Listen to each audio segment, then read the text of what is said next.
And as you all know, we start with Professor Saoli. She is professor at Tsinghua University in Beijing. She's professor of literature, English literature. Yes. And she is a member of both the board of the International Federation of Modern Languages and Literature and of the committee of SIPSH. So I thank you very much, Lee, for being here today. Forward for this presentation, which in a sense, if I understand correctly, follows up on the discussion yesterday morning. Yes. So I'm looking forward to it. Thank you. Thank you, Luis, for your introduction and hospitality. It's a great experience to be exchanging ideas and thoughts with professors and students of various subjects and disciplines, addressing a common issue about the tangibility or the intangibility of cultural heritage. What I'm going to talk about today is a follow-up of Cao Kejing's presentation yesterday, but I have to put a footnote here. We didn't exchange ideas at all about what we should talk about, and we didn't realize that both of us selected this particular topic about the transformation or the innovation of the Palace Museum in the recent years. So you can see that Palace Museum has become a new attraction, not only to the public, but to the intellectuals on campus. So I'm going to focus on the night tour to the Forbidden City on February 19th and 20th this year. Now, for those who haven't been to the Palace Museum, I would like to say a few words very briefly about what Palace Museum is. Cao Kejing has mentioned some of the points. What I want to stress is this summer palace was a palace originally for the emperors of Ming Dynasty and Qing dynasties, many emperors, not just one emperor. Okay, so it's an imperial residence. Originally, it was not a museum. Okay, it is a palace turning into a museum in 1925, and it has the largest collection of Chinese traditional or cultural relics. The number is 1,807,558 pieces and sets, according to the latest report. And visiting areas has been greatly increased over the last few years. This is the interior of the Hall of the Harmony, which is one of the most important and prestigious halls for the emperors to receive his guests and to discuss state affairs with his ministers. And the visiting areas has been greatly increased over the last few years. In 2012, only 25% of the area was open to the public. And then in 2015, 60%. Last year, 2018, about 80% of the area is open to the public. So you can see that the accessibility has become increasingly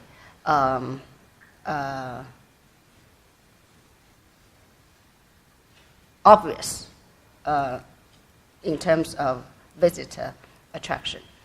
And the number for daily admittance is limited or confined to 80,000. This is the view of the visitors waiting for entrance. And recent approaches and managements are multi. Professor Cao Kejing mentioned almost all of them yesterday. Here I want to summarize again.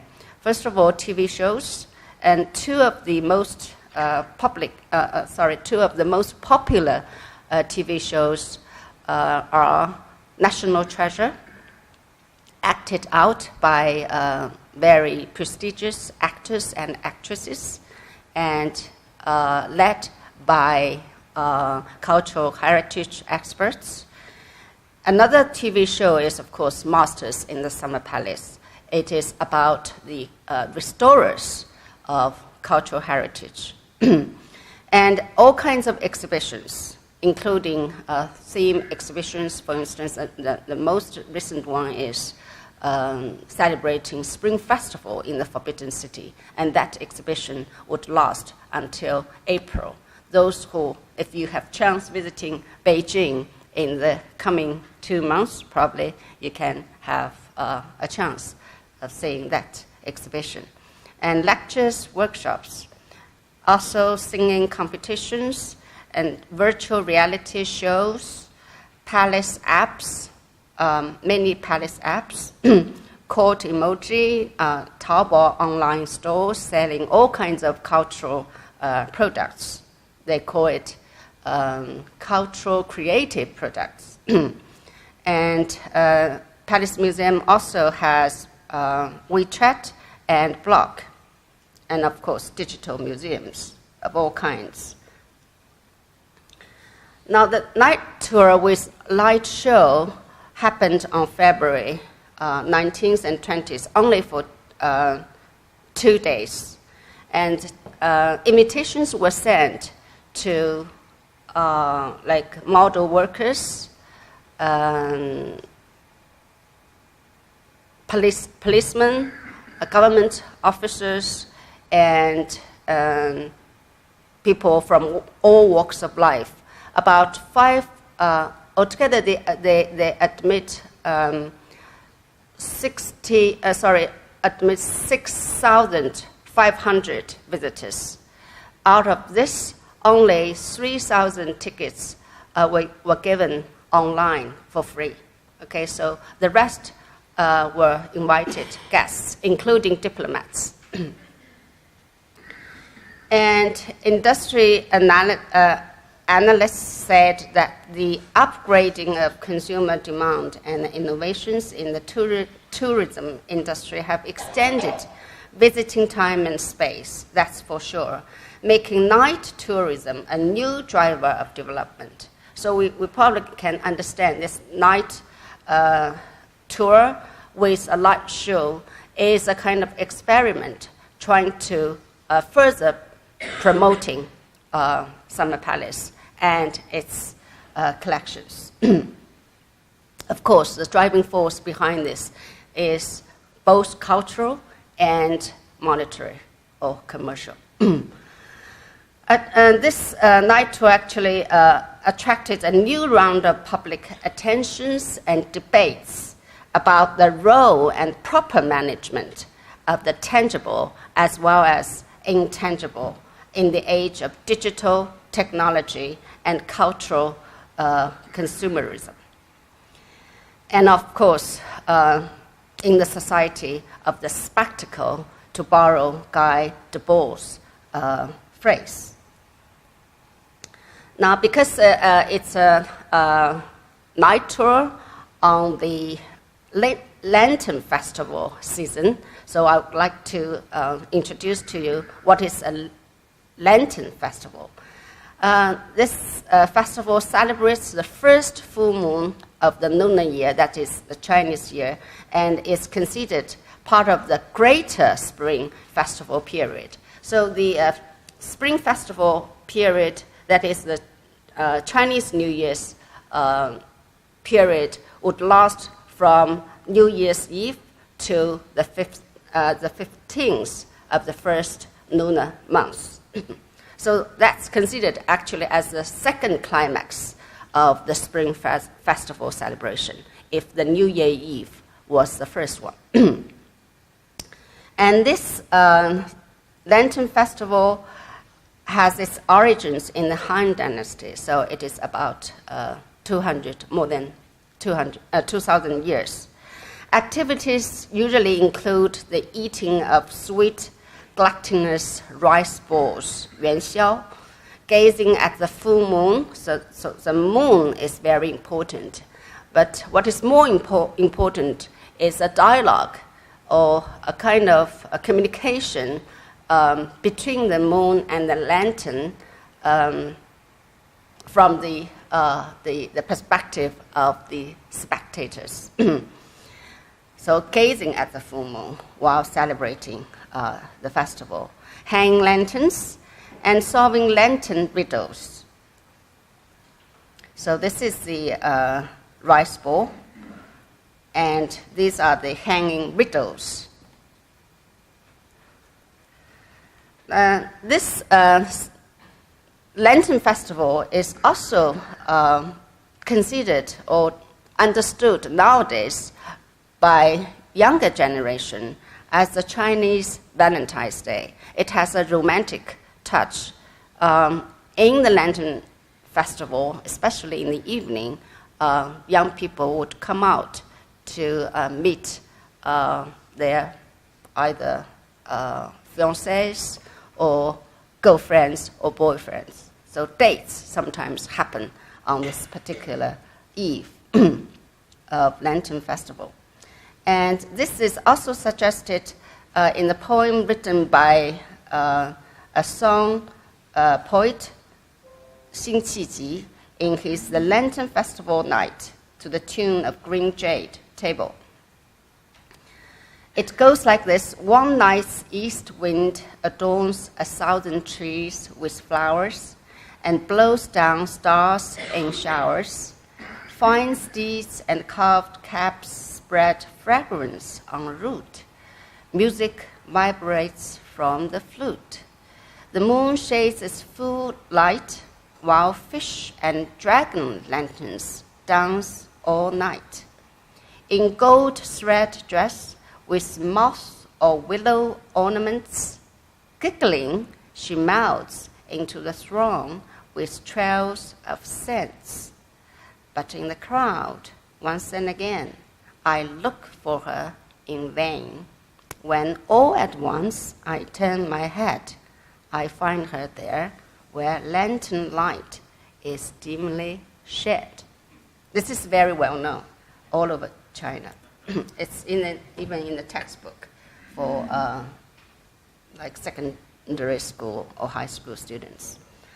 And so this night tour only lasted for 2 days as a kind of experiment to see the responses, either from the public or from the government or from the intellectuals as well. So it received 6,500 visitors only. This is a clip of the night.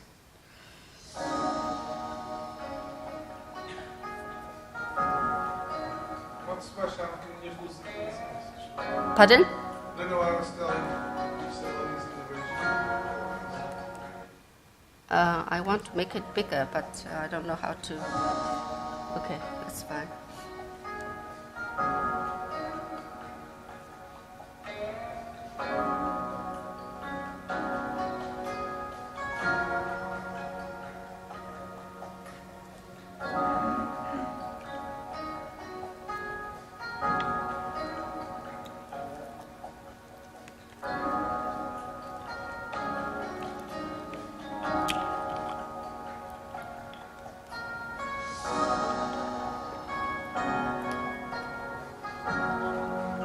And on their way in the tour, exhibitions and performances awaited. So people can just enter an exhibition hall or enter a performance hall to enjoy the night.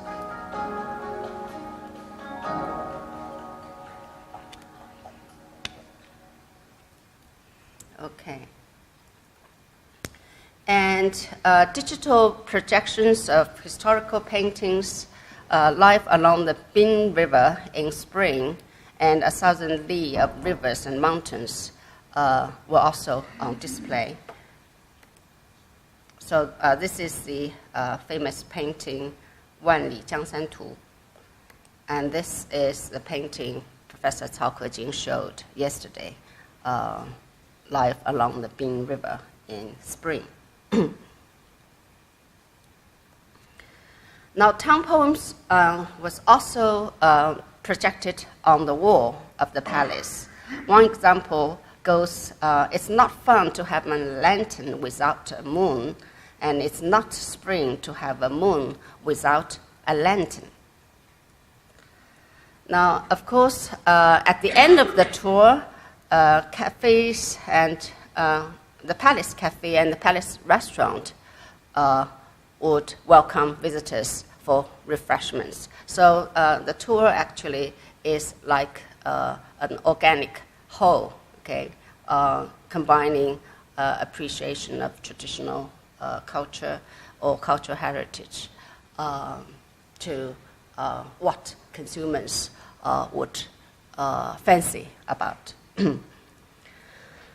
Now, naturally, it received both applause and criticism.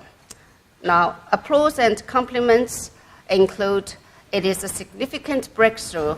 It's a first night tour, first light show, first event for free for Summer Palace in its 94 years opening to the public. And it is a combination of cultural preservation and advanced technology innovation that is very self-evident. It is innovative, transformative, compatible, accessible. And some people would, a famous contemporary writer who used to be the Minister of Culture praised this as a golden name card of national treasure. It is stunning, beautiful, and magnificent, giving new life to ancient relics. And it was especially adorned by young people. There are also critics and doubts. A disco party lacks clear theme, aside from a combining of festive signs and images, subscribing to consumerism. So the gesture of bureaucratic arrogance is one of the hats given to the organizers and designers. Because there is a kind of symptom of disregarding or trivializing the profound significance and rhythm of cultural heritage, while manipulating the spectators' longing for spectacle.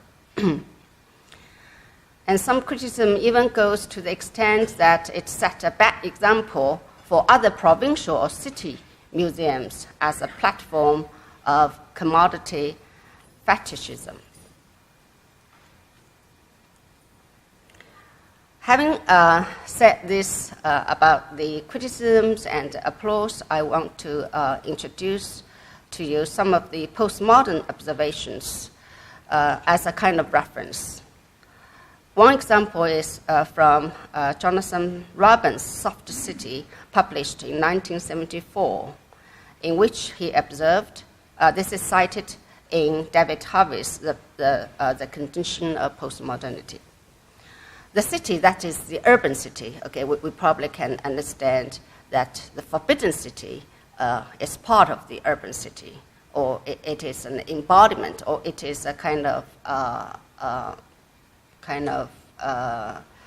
analogy, okay, in a different light. A labyrinth, an encyclopedia, and emporium, a theater. The city is somewhere where fact and imagination simply have to fuse. the city was falling victim to the totalitarianism of planners, bureaucrats, and corporate elites. And another observation comes from Guy Debord in his The Society of the Spectacle, published in 1967.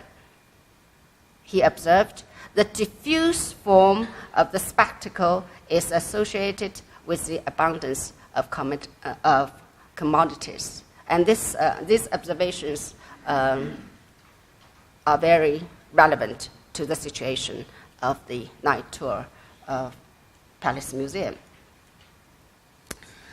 My speculations and thoughts, we have to acknowledge it is an example of making cultural heritage more visible through means of high tech, okay, to provide a chance for spectators or for visitors to see the Summer Palace in a new light, which is very much connected to high technology, especially digital technology. And it is a manifestation of integrated management of the material and the intangible dimensions of cultural heritage. Okay, integrated or integration not only between the tangible, okay, the architecture, the artifacts, as well as the intangible. For instance, the Lantern Festival. And of course, this integration also includes things which are not cultural, okay, but beyond culture, especially connecting to the market. And it is a spectacle with Chinese characteristics, to cite Guy Debord's speculation in his The Society of the Spectacle. Capital accumulated to the point where it becomes image. Well, cultural relics are not simply state artifacts and objects. They can be transformed by capital, by technology, and bureaucratic rationality or instrumentality. This is something we need to think about as humanists. So adaptation, preservation, innovation, transformation strategies and tactics in the present attempt of reenacting past decaying monuments deserve very serious consideration and as well as reflection. How shall we manage cultural integrated landscape against commodity fetishism and the danger of translating a cultural heritage onto the plane of spectacular pseudo-culture? What is culture? Okay, this is a question we need to ask. Regulated and controlled by the cultural logic of late capitalism, which is characterized by depthless parody or pastiche of dead styles and dead artifacts, to borrow Frederick Jameson's analysis. Our conclusion. Obviously, it is a case that suggests a need of organic and innovative cooperation between policymakers, museum, palace managers or curators, as well as academics and the consuming public.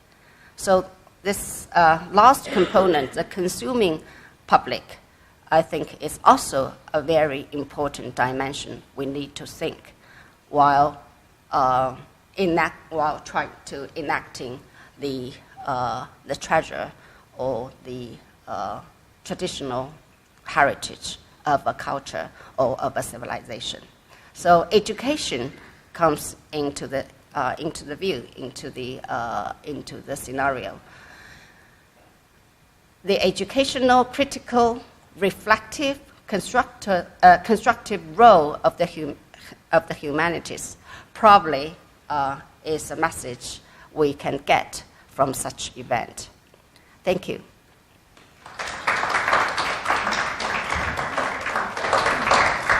Thank you very much. Questions?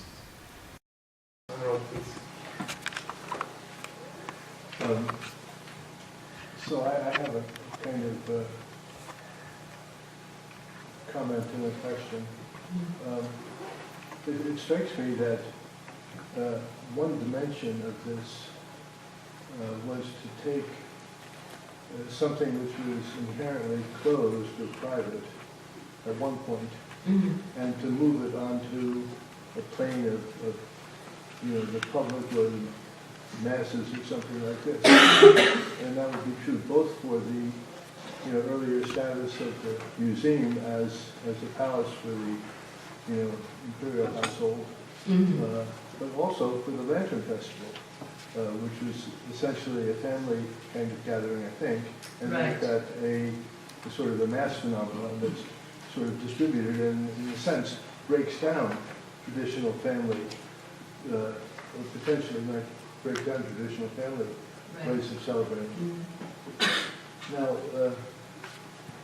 the question I have is, I've been doing some research on modern Shanghai, and it seemed to me, and by which I mean the period around in the 30s and so on, where Shanghai is being portrayed through these experimental literary magazines that are looking like this and appropriating all sorts of modern but essentially European media, and including advertisements, the whole phenomenon of Shanghai. The searches and yes, Shanghai, yeah. And sort of, I concluded that Shanghai was sort of simultaneously being, was simultaneously a kind of utopia in this new sort of synthetic presentation, and a dystopia because so much was troubling, and the transformation of some of the more squalid conditions of life into something that was seen as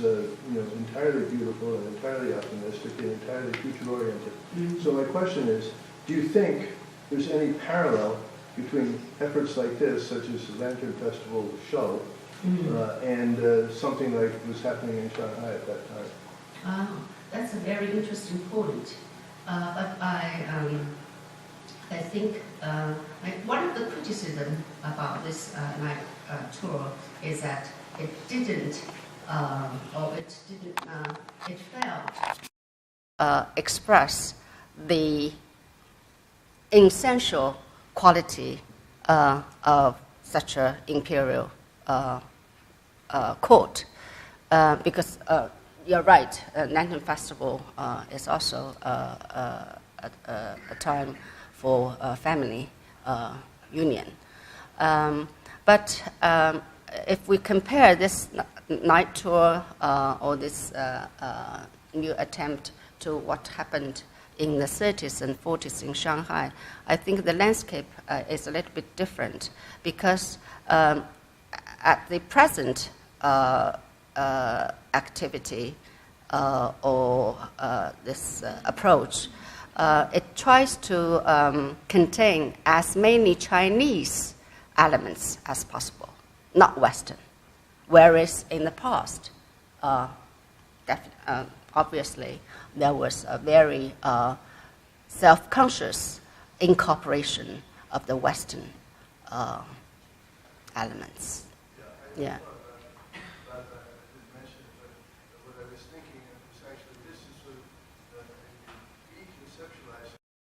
Modernity, yes.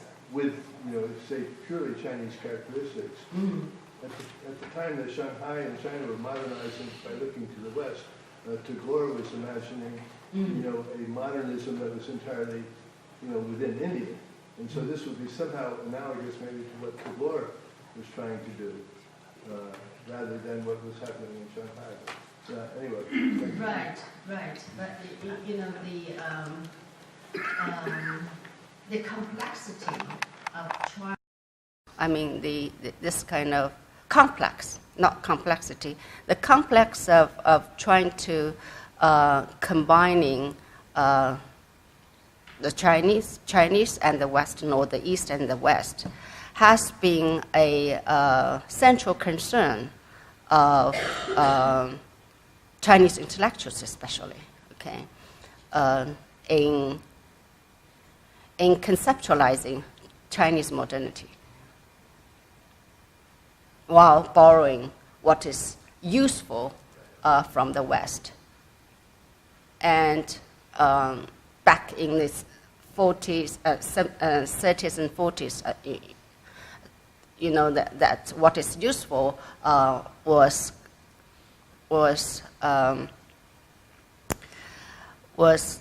conceptualized in the domain of political system as well as technology, advanced technology. Democracy and science are the two things that many Chinese thinkers or intellectuals take as very important. Yeah. You know, things from Hollywood, and of course I know that the Shanghai Center really read. Yes. Too big to talk about. Thank you. That's a very interesting observation. I have a question about the aim of this show, because you said that apparently it is an initiative of the, I don't know, commercial department of the Forbidden City or the management to put in place this show. But you say also that there were very few people who were invited, 3,000 or 6,000 6,500 per day altogether. Yeah, 3,500 were invited. Yeah. Whereas another 3,000 were free ticket holders. It's very few. Very few. Compared, so Because it was new and that. it was a test or? It was new, and that was the Chinese Museum is a place that you have to be very careful. Okay. To do like new things like this. Okay. It is an experiment. Okay. But the motivation behind this is to see the responses from all walks of life. Okay. So that they can decide if they are going to do it Yeah. in real. When they are going to do it in real, that means it's going to be open to the public. Okay. Yes. Thank you. Was it televised or streamed? Yes. To watch it? Yes. Televised. Yeah.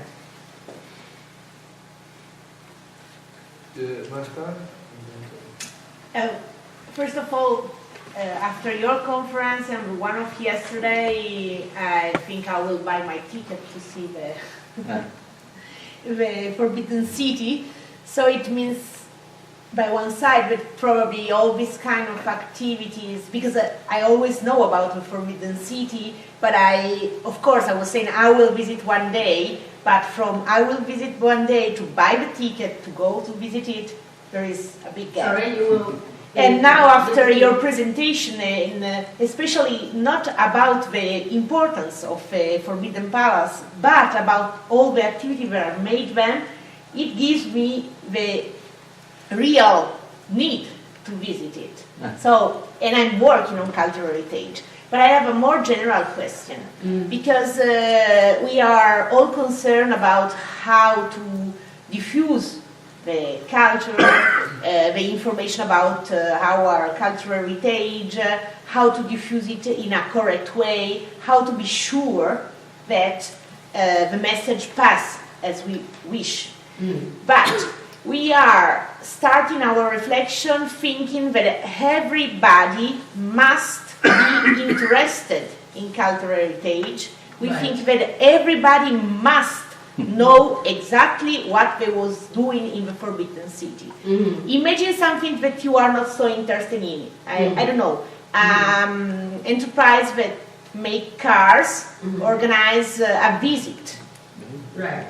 And will you prefer to pass all the chain saying this part of the car is made in I don't know what and will work like this, or you prefer something general that will give you one general idea about how to make a car and you will enjoy during the visit? This is the question, because we are thinking with our way to think, and not everybody is thinking like us. Right. So in my idea, maybe the important thing is to make the people concerned. After, if one part of the message will be not so clear is better than nothing. Right. I would agree. To make it interesting, to make it attractive is probably the precondition for the cultural heritage to be alive. Okay, but to cater to the public taste, especially this public is manipulated by the logic of capitalism without their own awareness, is a problem. So I would like to suggest both. That means we've got to enact this cultural heritage with visions not only about the present but for the future. So we've got to consider many problems, many dimensions in order to do a better job, in order to keep this cultural heritage as it is in a proper form, and at the same time to arouse people's interest and attention. Maybe that's a simple answer.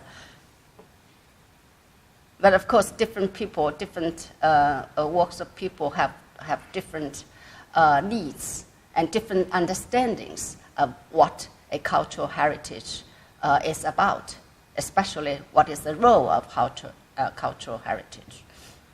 Mm-hmm. It also depends on some kind of cultural heritage don't need imagination. I mean, when you are going to visit the Forbidden City, I suppose everything is there, so you need a very little imagination, so the message can pass very fast, even if you are doing other things inside the Forbidden City. Mm-hmm. It's different for other kinds of cultural heritage where you need one interpretation, a very strong interpretation, and this is made by the mediation of the culture. But I think there is, in some cases where things are more evident, of course you need to put science inside, you need to explain, but you have also the space to do differentiating things. If you are going to visit a prehistorical site where when you arrive there and you will see basically ground and nothing else, and you will have someone that will explain you this layer is upper Paleolithic, this layer is lower Paleolithic. It's very complicated to really define the curiosity. And to organize things like this in a smaller scale can help the imagination, can help to consider the cultural heritage under a different point of view. And this is important because we can see now, it depends, because in each country the relation of people with the cultural heritage is different. In Italy, Italians don't go to the museum. They never visit the Colosseum. Everybody is coming from all around the world to visit the Colosseum. Basically, the Italians don't think about it. And it's because there is the Colosseum. So you are Italian, they told you that the Romans was in Rome and there is the Colosseum. And so you know it. You think to know everything is needed about the Colosseum. And I think in one case like this, to organize something of big that is different by only cultural heritage can help in both sense. It tricks off not only imagination or interest. I think it tricks off reconsideration and reflection. What is the best way or what is the proper way that such kind of event could be organized? Okay, because museum is actually at the same time a site of enlightenment and education. So what could be the best way to fulfill this kind of role? I think needs careful, very careful and cautious, careful thinking and cautious management. Yes, Tom? First of all, I'm so impressed with Christians about Lantern Festival beginning with Valentine. This is a very good sense actually for young generation.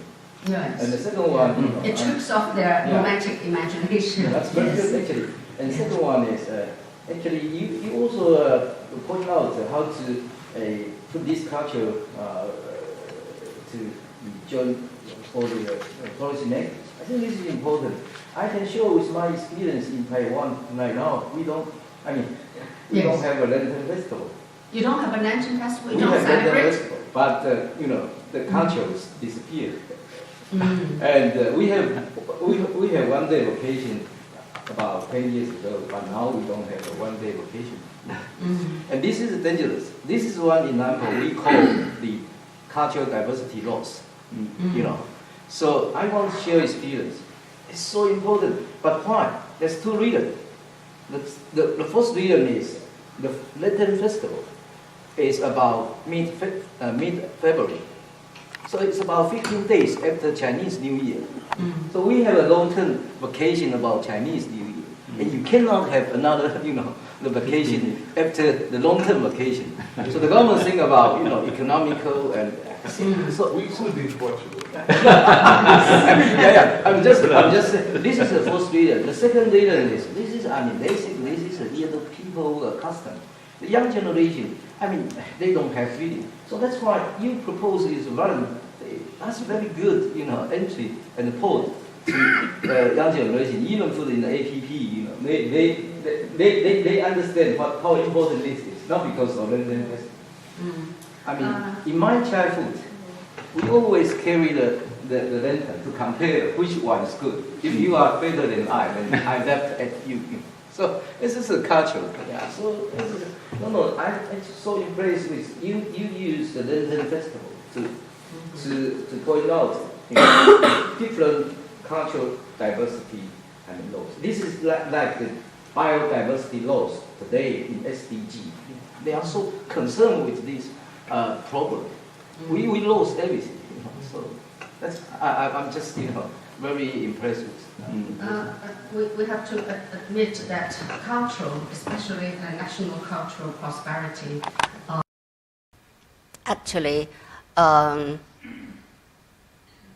is supported by economic growth, because China is becoming the second largest economy, and cultural mission or cultural influence comes into the agenda. And probably you are all aware of the rhetoric or discourse about cultural confidence. About 10 years ago, Lantern Festival, Spring Festival were not celebrated in this grandiose manner. So there is a coming back, a recovery or a renewal of Chinese culture nationwide. It's not imposed by the government. It's just a self-motivated engagement from all walks of life, especially from college students. Can I say something? Because about this discussion, what Tony also mentioned about the dates of the events and how this. And then you mentioned the issue of economics. I think in the end it has always been like that. Right. And I don't think you said now something very important. People in general are having a renewed interest in Chinese culture, which they will perceive from their perspective. Right. But one of the problems with the commemoration events is that they were designed for a specific type of socio-economic and cultural context, which eventually doesn't exist any longer. We face the same problem in all sorts of commemorations. For example, in Portugal, we have some bank holidays as any other country, right? And one of those bank holidays is, for example, the Day of Liberation, of Democratic Liberation. We have the 1st of May, it's still one that people still remember what it is about. But then you have, well, and then Christmas, of course, and Easter. But then the others are basically one day people don't go for work. So they will go partying, they will go to the beach if it's sunshine, and they will. And then often leaders are concerned and they say people should understand that this was the restoration of independence in 1640, for example, the 1st of December every year. Who cares? It was 400 years ago, so people don't even care about the liberation 50 years ago. So it's impossible. The only way to keep alive some, because there's a cultural dimension in any type of commemoration, and commemoration of liberation is non-different from other commemorations. But the only way to renew them is to assign them a new content that can match and establish links with the past, but with a new agenda. For example, when we think about, because I just mentioned Easter and Christmas, Easter and Christmas are in those moments, not because Christian people know that Christ was born on the 25th December, but there are even big differences between Orthodox and Catholics, or that he was crucified, I don't know, in that specific Sunday, but because this renews, this ties, for example, in the case of Easter, with the spring festivals. And so they gave a new content to something people were already doing. And I think this is it. And we have now a big challenge when we talk about this Lantern Festival or all sorts of activities. Almost all, and probably this one, are cultural processes associated to a rural world. They are associated to a farming society with small cities and the majority of the population living in the countryside. And we are living now exactly the opposite. And the cities have a different way of representing themselves and of perceiving the cosmos. So there will be probably a tension. You come to Marseille. Yesterday we had to eat in this smaller room because there was a party of the local association. And they were telling me how they perform the religious processions leading to Easter. And so they will start very soon, and they will do it at night at 2 o'clock in the morning. And the last one will be at 3 o'clock in the morning, just before Easter. And you can do this here, and here you get the absolute majority of the population, even the younger ones. But if you go to Lisbon, no one will go. Or if they go, it's because it's a touristic product. And the majority of people going there will be tourists. Exactly as Marta was saying about the Colosseum. Because in the city, you look for other things.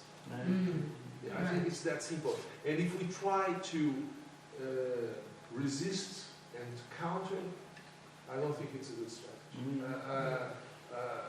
I think the strategy is always to see where people are moving. And they are moving in a certain direction. Okay, let's then put in their way some more complexity, arguments, some more food for thought. But on the spaces they want to go, and not on the spaces we would like them to go. So this is why I think we're a little bit like Marta. When we see some things that I might not like, it's not for me. If you put the Forbidden City with lots of light and so on, for me it's like looking at a supermarket. Right. Yeah. But I don't think there should be a public investment of such a great size, such a great dimension for me. If you have a public investment, you do it for the majority of people. That's true. If this brings happiness to people, because also I think there is an important dimension in humanities. We are about reflecting about the main needs of humans, right? All the story about humanities is not only an intellectual exercise about epistemology and so on, because this is common to sciences and other avenues of thought. We are actually framing in a rational way what in the past was done only by, for example, religions and thinkers of that sort. We try to do it in an academic way. But the driving question is, in the end, will people have a better life? I don't think, this is my opinion, I don't think our agenda should be people who should know lots of Baroque music, or because God knows if in 500 years this will be considered important. Of course, these are the tools. So if I want to convince someone, I will try to expose this person, starting with my kids, to these sort of things. My son, when he was born, he was sleeping with a tape recorder and a niece listening to jazz. I don't know if it produced good results, but but this is the sort of things we do. But if then they want to do something completely different, it will still be culture. It will be their culture. That's right, but I think humanities is not only about to enable people to life, but also to enable people to become a better human being. So it's not just a better life, but also a better human being. The meaning of better life for me was that. Yes, and because if you don't do things in a proper way, you know, the potential creativity or the potential capacity of innovation, of becoming more productive, can be decreased. Can be affected, I mean, especially for the younger generation. And on top of everything, I think the triumphant party is consumer culture. Yeah, sort of following up, I think, on this, it strikes me that this event is sort of following in the wake of the Beijing Olympics. Yes, So the Beijing exactly. Olympics was an event, you know, which was sort of the final overcoming of the century of humiliation and the dominance of power and the re-legitimation of Chinese tradition, and saying that this Chinese tradition is very relevant in the modern age and in fact soars above it in some sense. Right. And so it seems to me that there's a lot of things being done in China which are trying, you know, in a sense primarily internally, trying to revitalize a certain, you know, view of what it means to be Chinese, to continue unifying China as a sort of fundamental identity and so on. A little bit, you know, dangerous, of course. I mean, I think, for example, that every time Xi Jinping quotes Confucius, he's really referring to the legalists in order to legitimate what he's doing and things like this. But I mean, there's this pattern of trying to reappropriate the past as sort of a stellar example of modernity and position China vis-a-vis the world as, you know, a full member of the community of nations, if not somehow a little bit higher. Right. So how to transform tradition, okay, or the legacy in the past to the present situation? You know, this way of transformation means what is the best approach is still not resolved, actually, because the rhetoric behind either culture or education or politics or economy is we need to draw the best out of both Chinese civilization and always the West. Okay, the rest is the West, and the best of the rest, or the best of the West. Okay, and this is the rhetoric of May 4th movement. It is also the rhetoric of this age of reform and opening up to the outside world. Yeah, this is a central issue in the agenda of Chinese modernity.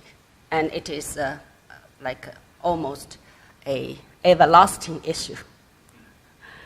Thank you very much for your questions.